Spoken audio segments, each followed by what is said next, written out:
भ्रष्टाचार में आकंठ डूबी कांग्रेस में भ्रष्टाचार के एक और अध्याय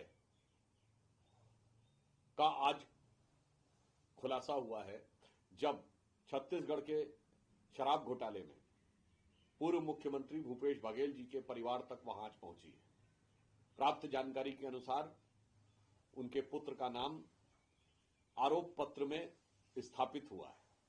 अतः अब कांग्रेस पार्टी को, वैसे तो जब ये गठबंधन में ही थे तो छत्तीसगढ़ चुनाव के दौरान इनके गठबंधन सहयोगी रहे अरविंद केजरीवाल जी ने जाकर भूपेश बघेल जी को देश का सबसे भ्रष्ट मुख्यमंत्री कहा था। ये तो इनके गठबंधन सहयोगी ने कहा था। अब आज इनसे गठबंधन टूट चुका है, परंतु हम पूछना चाहते हैं, भारतीय जनता पार्टी यह जानना चाहती है कांग्रेस पार्टी से कि आपके सहयोगी तो आप पे सिर्फ आरोप लगा रहे थे, अब इस आरोप पत्र के दाखिल होने के बाद क्या यह स्थिति साफ नहीं है कि कांग्रेस की सरकार रहते हुए छत्तीसगढ़ में व्यापक पैमाने पर भ्रष्टाचार हुआ और उसके तार सीधे मुख्यमंत्री कार्यालय और मुख्यमंत्री के परिवार से जुड़े हुए थे।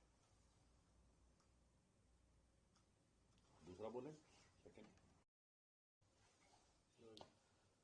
बांग्लादेश में अल्पसंख्यक समुदाय पर निरंतर हो रहे आक्रमणों से निश्चित रूप से सभी भारतीय चिंतित हैं।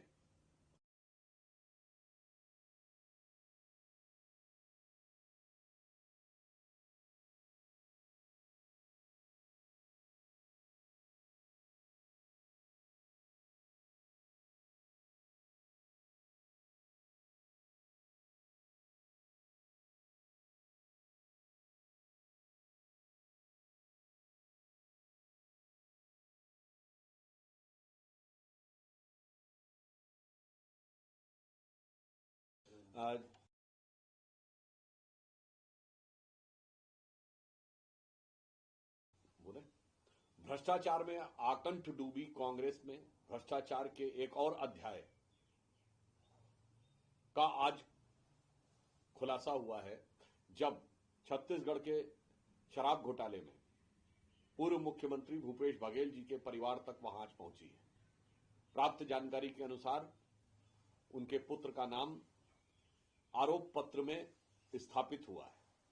अतः अब कांग्रेस पार्टी को, वैसे तो जब ये गठबंधन में ही थे तो छत्तीसगढ़ चुनाव के दौरान इनके गठबंधन सहयोगी रहे अरविंद केजरीवाल जी ने जाकर भूपेश बघेल जी को देश का सबसे भ्रष्ट मुख्यमंत्री कहा था। ये तो इनके गठबंधन सहयोगी ने कहा था। अब आज इनसे गठबंधन टूट चुका है, परंतु हम पूछना चाहते हैं, भारतीय जनता पार्टी यह जानना चाहती है कांग्रेस पार्टी से कि आपके सहयोगी तो आप पे सिर्फ आरोप लगा रहे थे, अब इस आरोप पत्र के दाखिल होने के बाद क्या यह स्थिति साफ नहीं है कि कांग्रेस की सरकार रहते हुए छत्तीसगढ़ में व्यापक पैमाने पर भ्रष्टाचार हुआ और उसके तार सीधे मुख्यमंत्री कार्यालय और मुख्यमंत्री के परिवार से जुड़े हुए थे।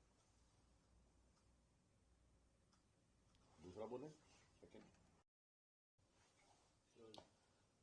बांग्लादेश में अल्पसंख्यक समुदाय पर निरंतर हो रहे आक्रमणों से निश्चित रूप से सभी भारतीय चिंतित हैं और आहत हैं।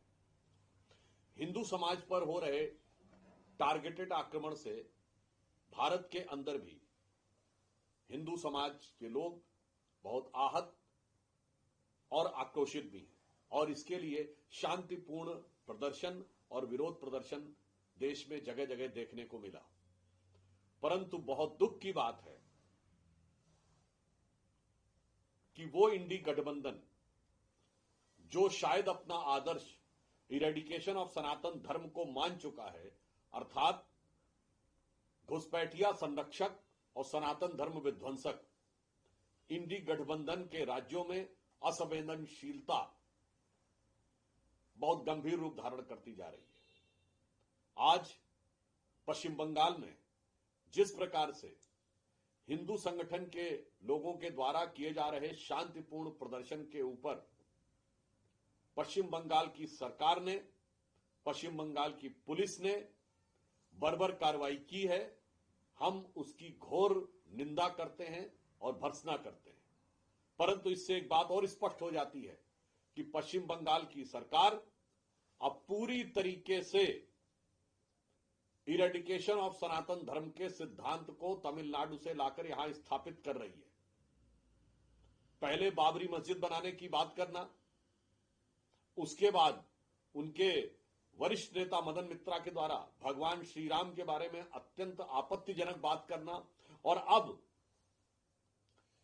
पश्चिम बंगाल में बांग्लादेश के हिंदुओं के बारे में शांतिपूर्ण प्रदर्शन कर रहे लोगों के साथ इस प्रकार का व्यवहार करना।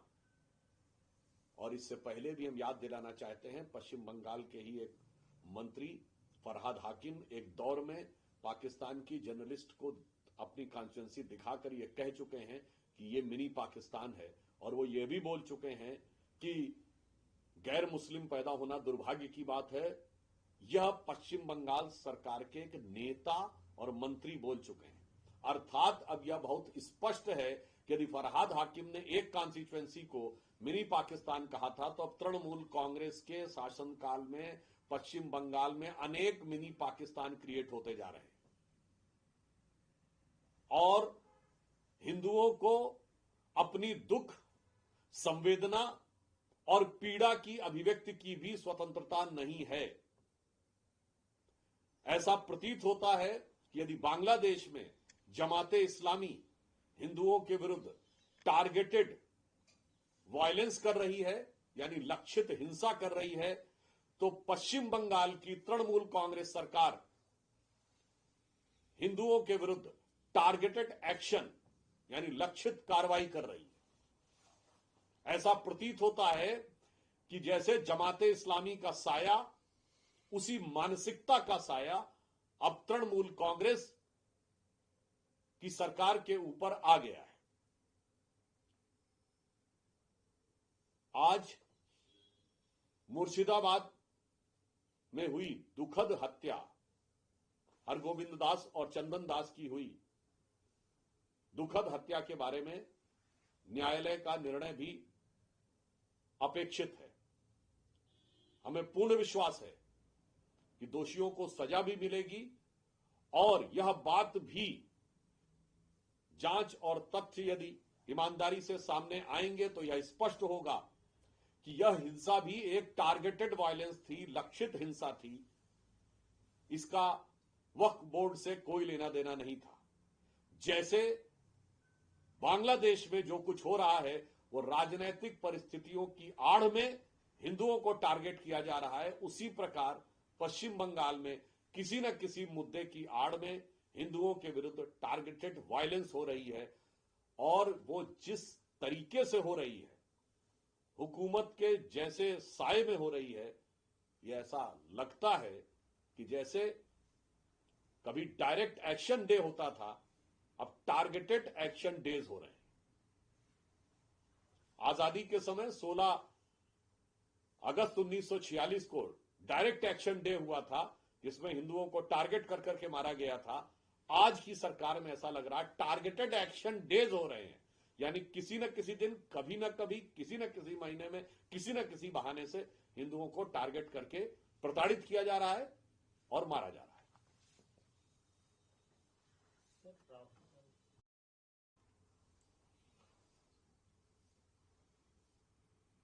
फिलिस्तीन पर प्रस्ताव पारित करने वाली पार्टियां, गाजा की हिंसा पर अखबारों में आर्टिकल लिखने वाली पार्टियां, आप सबको ध्यान होगा कि सोनिया गांधी जी ने आर्टिकल लिखा था, कांग्रेस वर्किंग कमेटी का प्रस्ताव था।